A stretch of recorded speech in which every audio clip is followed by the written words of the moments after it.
our second session, and we have a very renowned speaker with us, Dr. A.K. Yadav. Sir, we welcome you. Thank you. So that's the नमस्कार. way. Yes, मेरे तरफ से namaskar. सभी को नमस्कार. ये इस तरह का एक ऑडियंस है जो दिखती नहीं है, हम एज्यूम हाँ कर जी सकते हैं. जी बिल्कुल, लेकिन ऑडियंस आपको देख सकती है सर. चलिए ठीक है. That's good.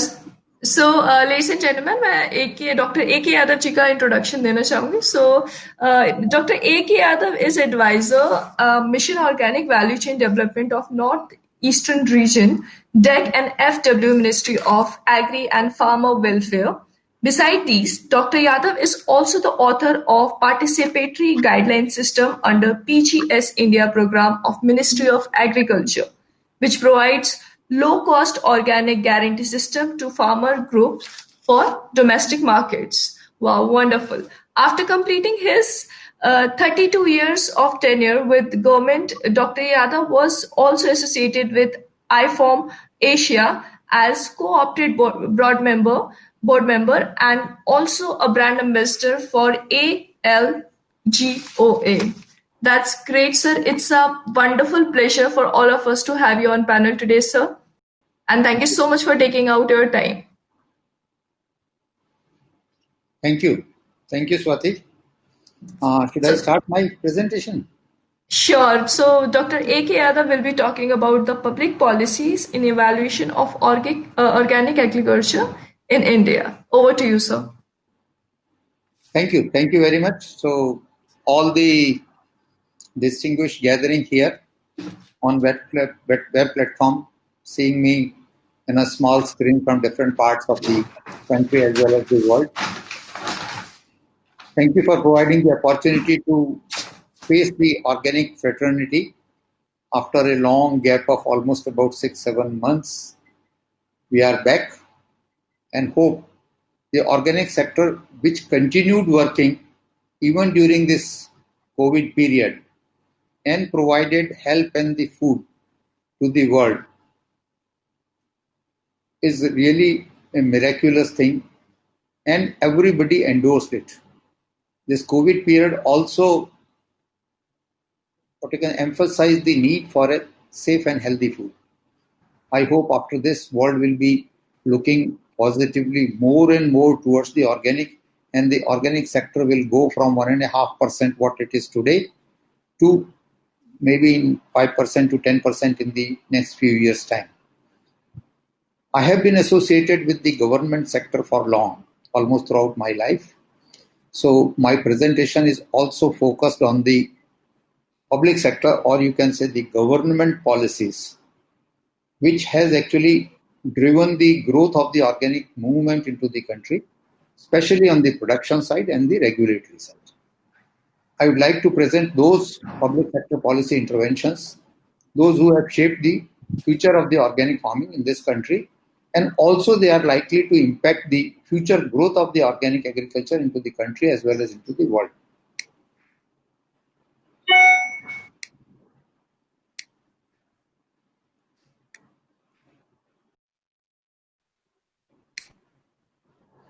I hope my screen is visible. Just a second, sir. Yes, your screen is clearly visible, sir. Now I'm doing it full screen, okay? Yes. Okay, so because I do not know what is looking, so whatever is visible on my computer screen, I'll go along that. My presentation is mainly focused on the public policies, mainly the government policies in the evolution of organic agriculture in India.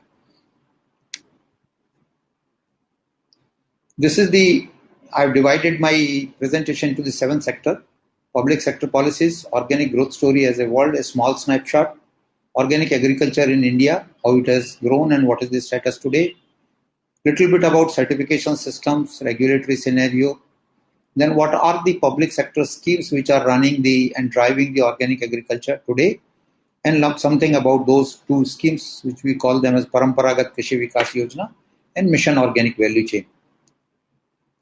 First, about the public sector policies, I would like to emphasize here, probably India is one of the few countries where organic agriculture movement is mainly driven by public sector investments, policies and interventions. I have gone through entire world. It's only few countries, although many of the countries are giving some or the other support. But the amount of support which Government of India and the state governments in India has given, that's really very, very encouraging, and it has actually shaped the movement what we see today.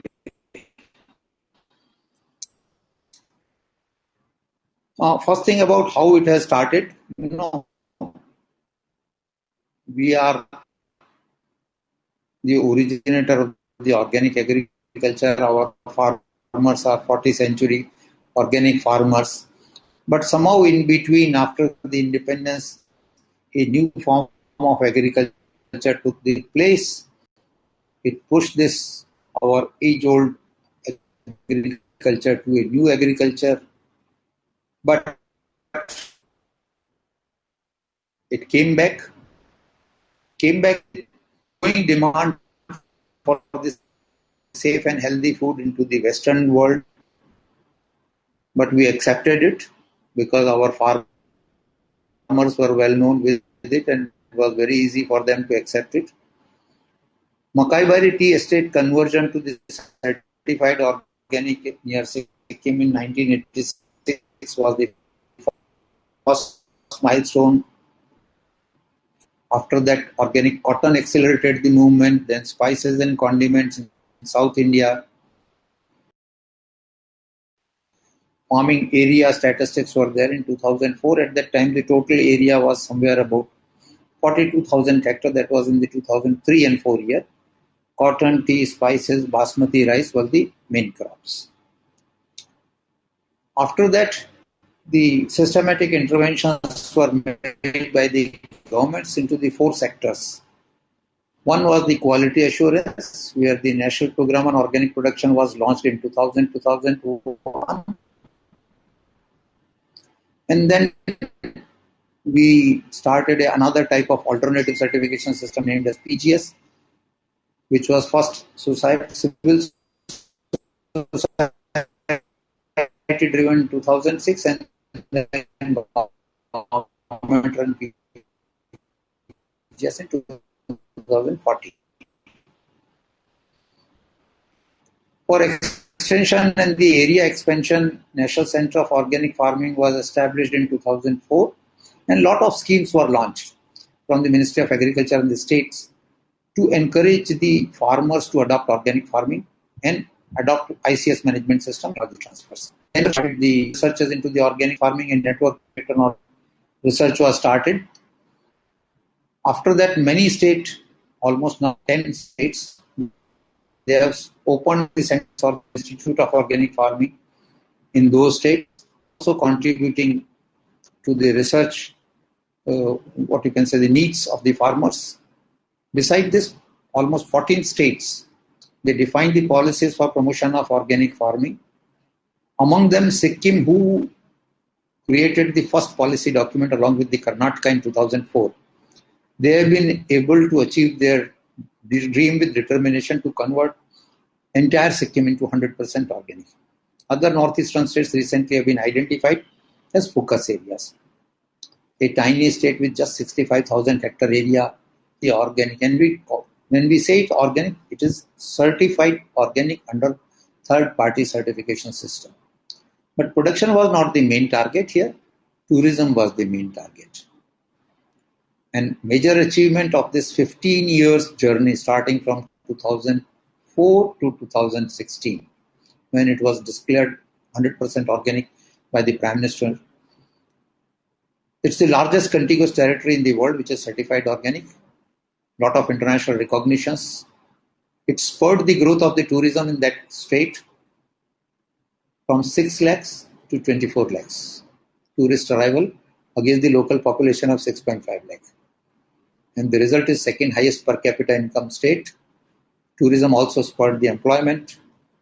And recently when the government of Sikkim, they put some restrictions on the inflow of non-organic vegetables to the state, it also ensured better returns to the local farmers for organic vegetables.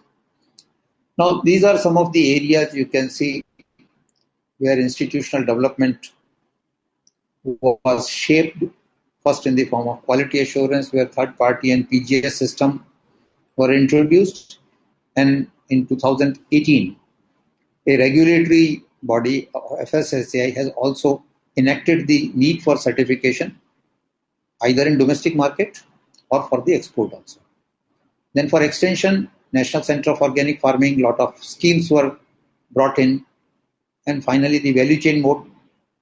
And over the years, I will also be discussing how the things have changed in the scheme implementation over the years with lot of learnings. Marketing efforts have also been made.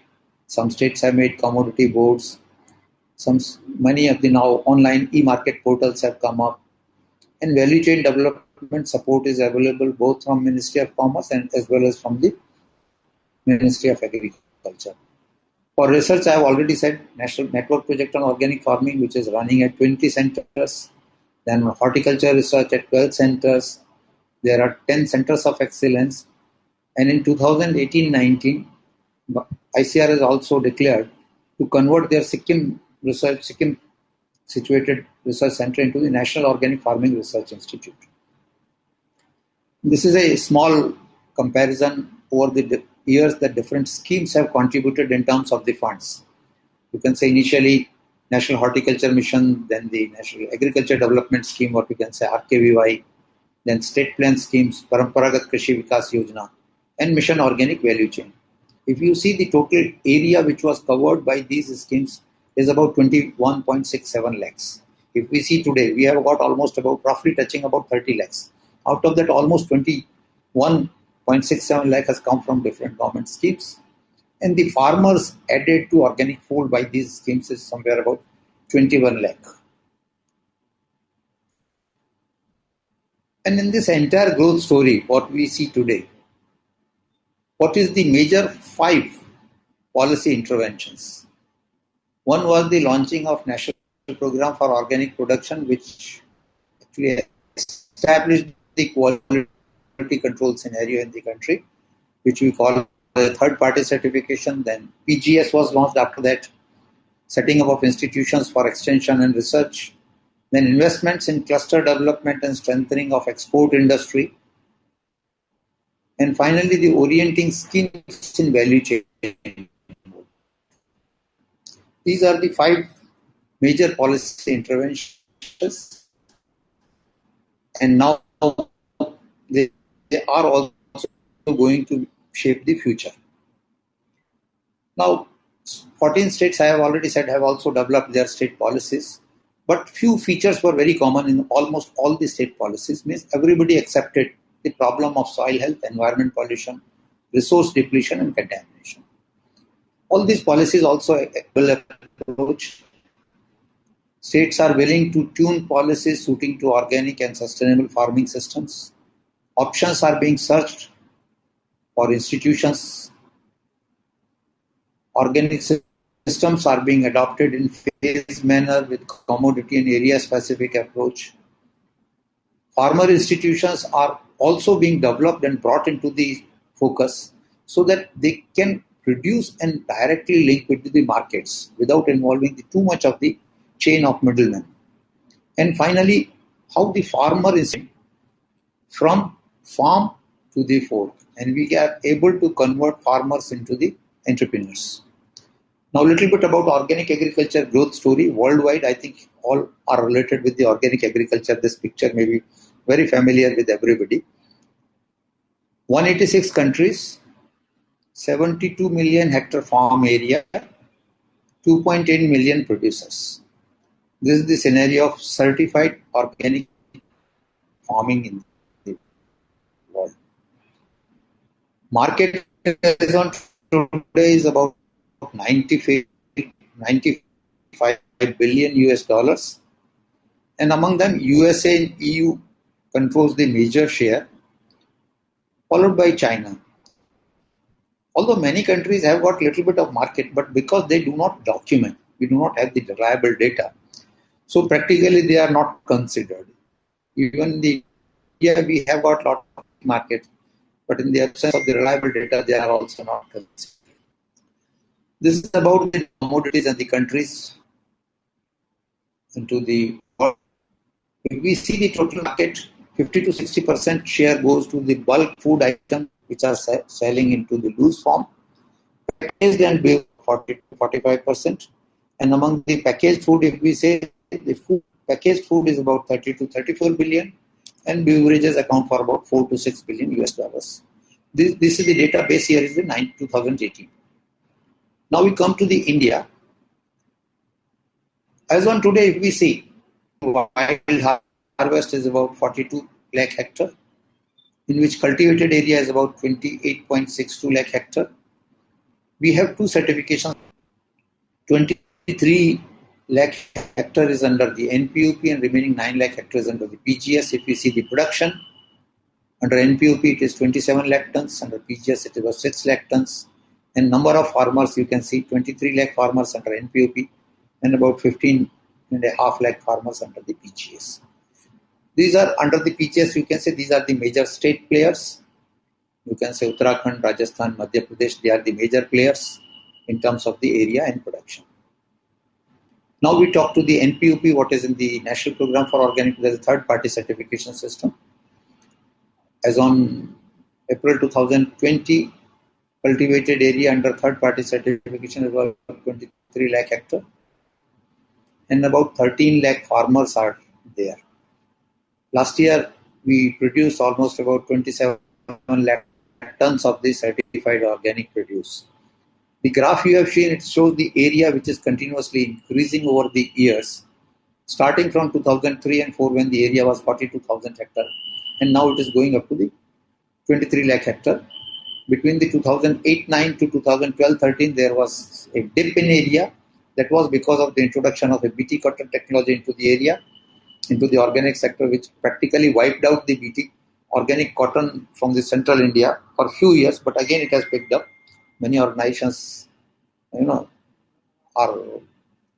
have done really commendable work and need appreciation for their outstanding work to restore the glory of the organic cotton back into the organic sector.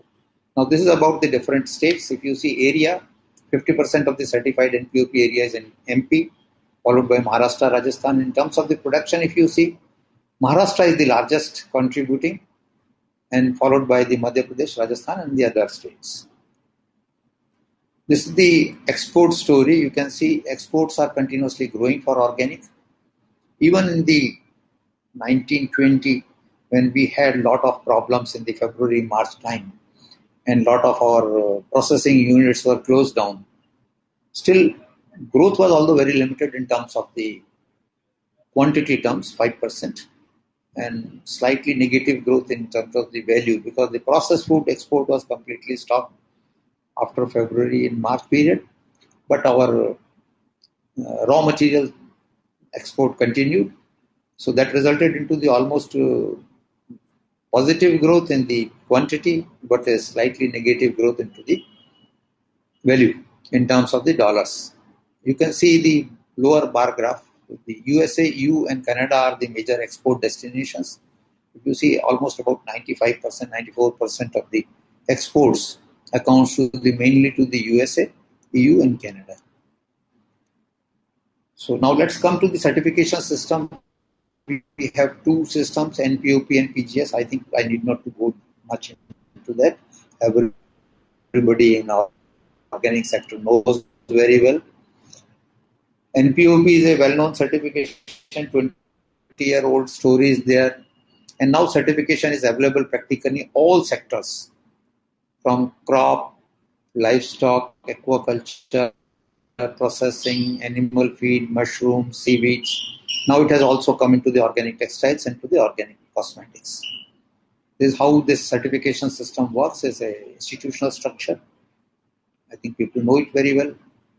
And very peculiar thing about the NPOP is that entire database is maintained in an online platform which is known as TraceNet. It's a very robust system and manages the traceability from end to end. Any product grown in India, entire value chain through this TraceNet. This provides a lot of credibility to the Indian certification system. Now this is about I think I've already given, so need not to go. Little bit about the PGS system. This was launched in 2014 and officially spread through a scheme. It is a farmer group centric decentralized certification system based on common national standards. It also provides, like TraceNet, it also has a PGS portal which also provides end-to-end traceability. But unlike NPOP, it does not provide certification in all the sectors. It provides certification only in crop production, livestock and apiculture, and food processing and handling. Other sectors are not yet covered under this one. We have got 32,000 groups, 15 lakh farmers, and about 326 regional council which are supervising this PGS system.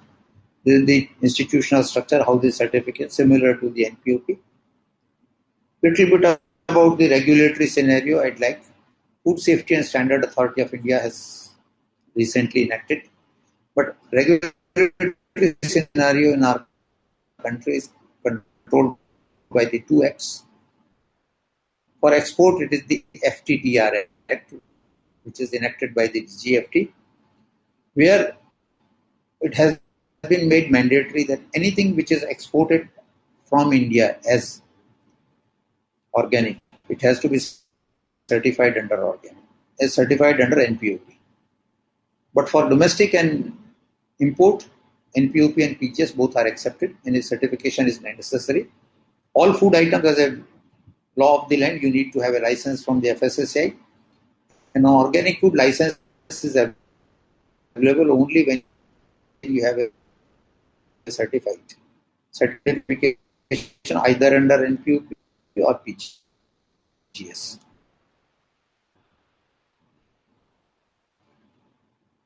There is a little bit of exception. Farmers and farmer organizations having turnover for import, there is also requirement that they should be either NPOP certified or PGS certified. These are the logos. Top one, Jaivik Bharat logo is a mandatory logo for domestic market.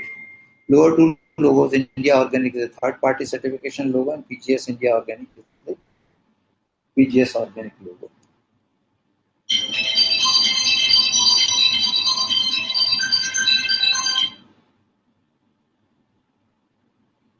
Then some, and with that we have adopted a concentrated production approach.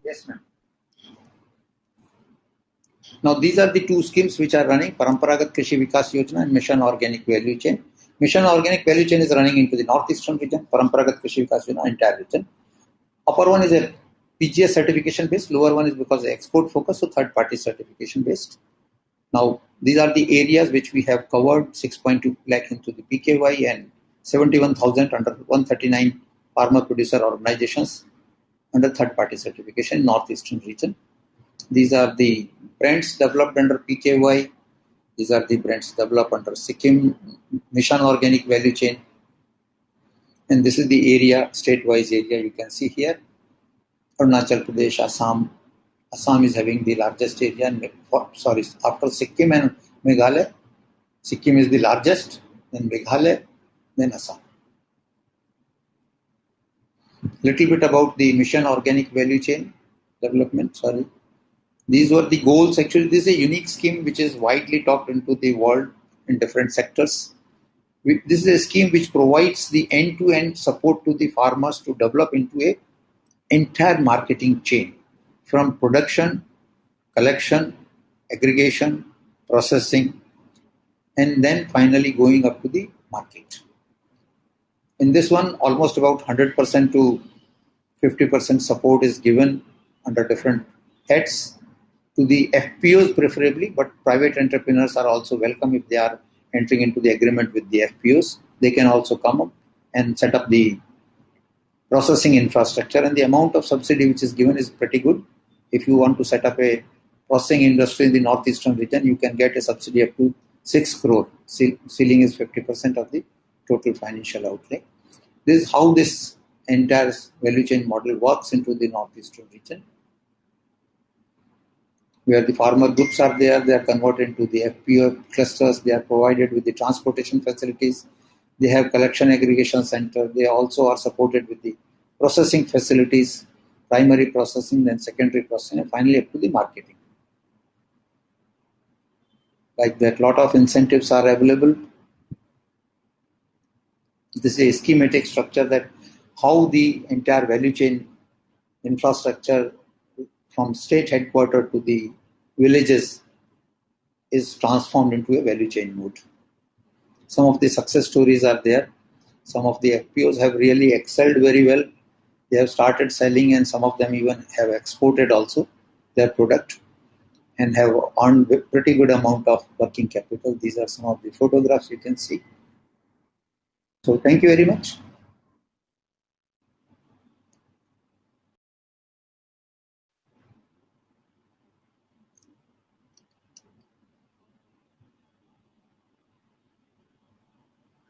Hello. Yes, please. I have completed Yes, it sir. from side. Thank you so much, sir. Sir, we have few questions. I have asked the audience if you have any questions, they can ask the questions. So, there is one question, sir. Yes, Um, there's this one person, he said, India is a home to 30% of the total organic producer in the world, but yes, it is account for just 2.59% of total organic cultivation area.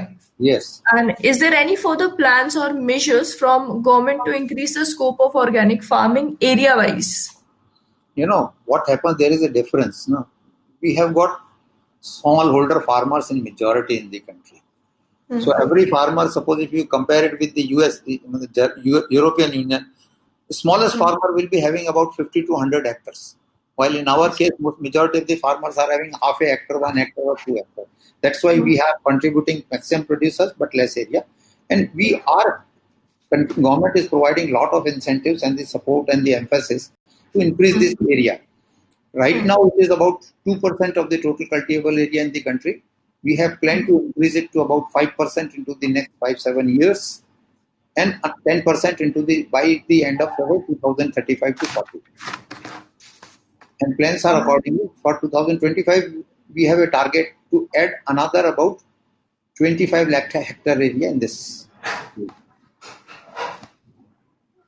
All right. And sir, also that there are people who are, pointing out the challenge of low productivity from farmers' side.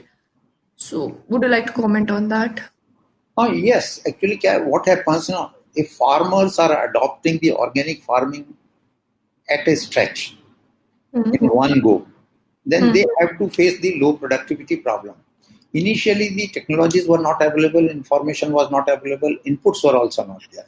But now things have changed. Technologies are available, even lot of research has been done and it has been proved beyond doubt. If mm, you adopt a diversified cropping system, mm, then the productivity will not go down even in the first year. But mm, you have to adopt that. Normally, what happens? Farmers are growing rice now. In organic, mm. also they will also continue to grow only the rice. So that is the problem. You have to have a multiple cropping system, diversified cropping system, with a lot of on-farm input management. So you have to be ready before you go into the organic. It's a learning of 1 to 2 years before you embark into the organic. And once you do it, you will not lose the productivity. Agreed, there is a problem of the low productivity as a whole into the country compared to the US or China. But if you see, now, if we compare the productivity from crop to crop, yes, we may have a low productivity.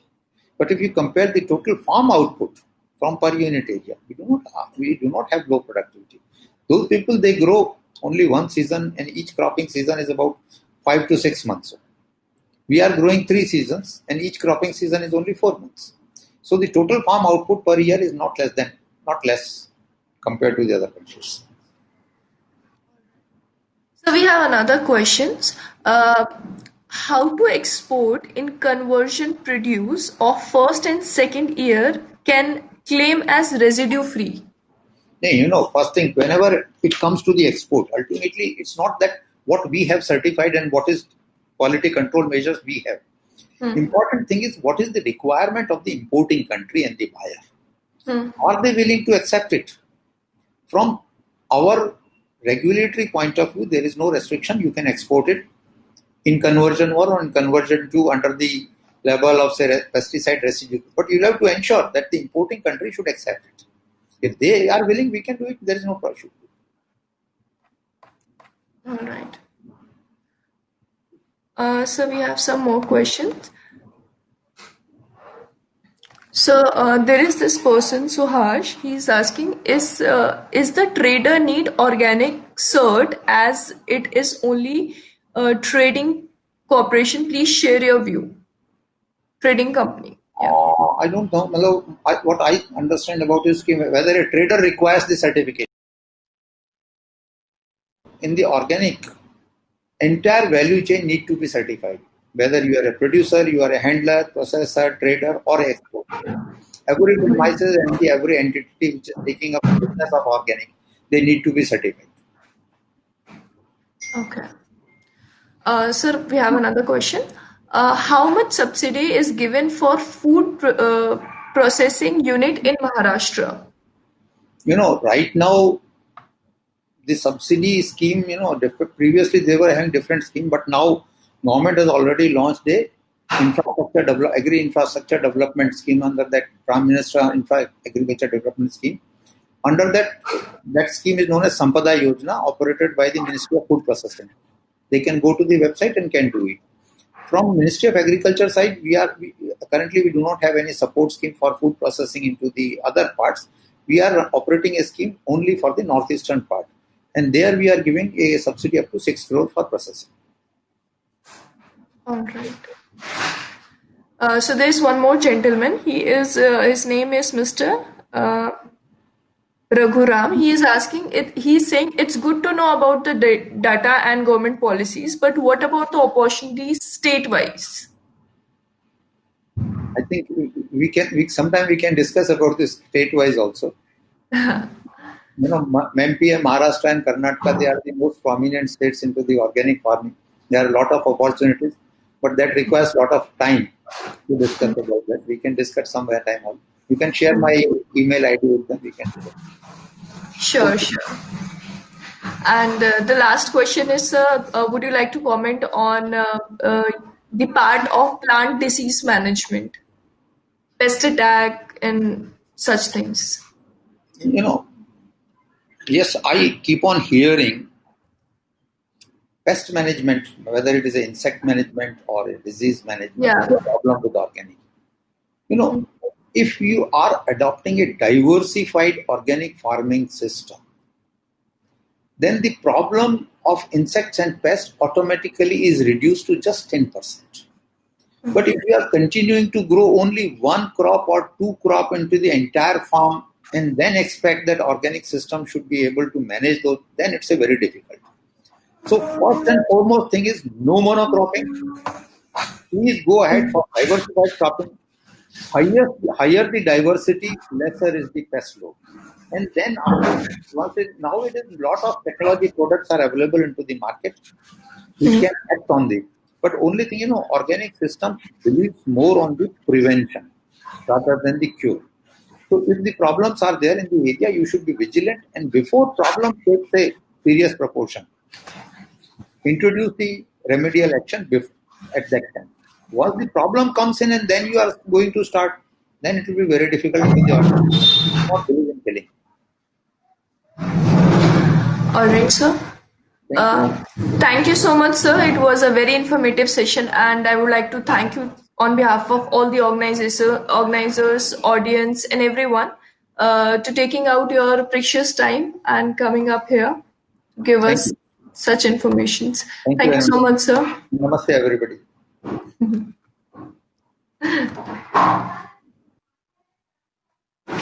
All right, ladies and gentlemen, this was the second session of today. We'll be moving to the next session with Chef Manjeet Gill. Yes, we have Chef Manjeet Gill with us, and he'll be talking about cooking of organic vegetables. So I'm sure this is going to be a really exciting and interesting session. So I request you all to please quickly switch to the next session, and I'll see you all there.